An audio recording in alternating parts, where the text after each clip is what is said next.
Shawn Mendes. Hey. How are you doing, man? Welcome home. Thank you so much. It's an honor and a pleasure to sit here with you. Oh, thank you, man. And I want to congratulate you because this is your third album. It's out now, third #1 album. Yeah. Which must be kind of surreal. Yeah, it is. It's totally surreal. I mean, the fans, they pushed it hard. And they, like all my music since day one, they've been pushing everything super hard. So I owe it to them. Absolutely. Now, the lead single, In My Blood, done very well for you. Yeah. World Cup is on. You released a different version. Portuguese version. Yeah. Where did that come from? How did that collab? I'm Portuguese, so a while ago they reached out asking if we would do something, and then and I was like, of course, this is the coolest thing that's ever happened to me. Yeah. And then it wasn't going to happen, and then it ended up happening again. These two Portuguese people came into the studio to help me figure out how to sing it in Portuguese. It was really cool, especially when Portugal played Spain the other day. I was really pumped. Now, there's other ventures outside of music. You're very fashionable. You dropped a new fashion line as well with Urban Outfitters. Yeah, that just how did that collaboration come started, together? Actually. Yeah, it's really, really cool when you can start putting your designs out in actual stores like that. I'm really, really pumped. Thanks to Urban for doing that for me. It's really cool. The stuff is awesome. I've never been so proud of my merch before because I'd actually wear this merch now. Yeah. Like before, it was just like a photo of my face on it. Like I never would wear that. Let me run down a list of accolades. There's a lot. Yeah. As I mentioned before, congratulations, your third #1 album. You got MTV Awards, AMA Awards, the highly coveted Canadian Juno Award. Oh, yeah. You made the list of Time Magazine's most influential 100 people, which is very cool. You performed at the Queen's birthday celebration, which is also very cool. Which accolade makes you pinch yourself to see if this is actually real? No, I guess like all the accolades mean a lot, dude, but nothing compared to like standing in front of a crowd of 15,000 people and having them sing your music back to you. I mean that with all my heart. You could win best person in the world, and standing in front of a crowd of people and them singing every word of your song back to you beats that by the thousand. So Was the Queen singing your song? she wasn't actually. I think there's this little clip of her like closing her eyes during it.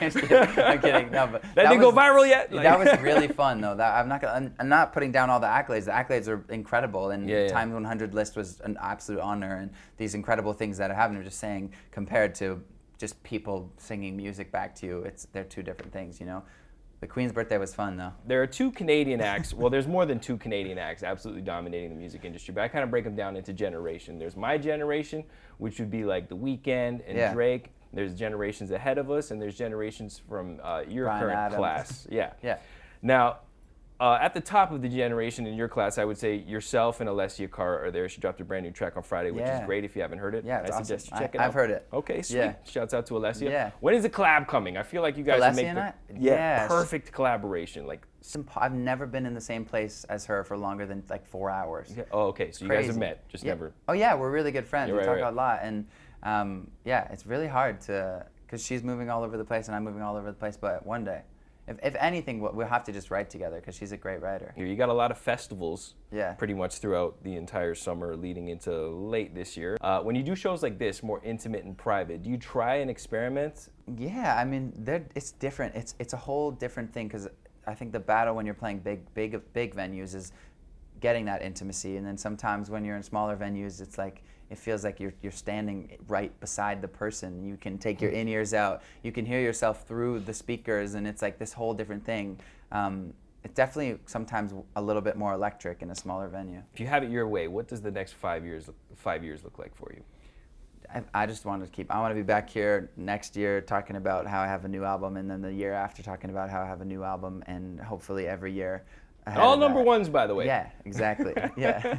Watching the interview you did with GQ magazine, you're a bit of a guitar collector. Yeah. Now, a lot of celebrities, they go for cars, they go for watches. Your thing is guitars. Yeah. How many do you have, and which is your most prized possession? I have over 30 guitars, I think.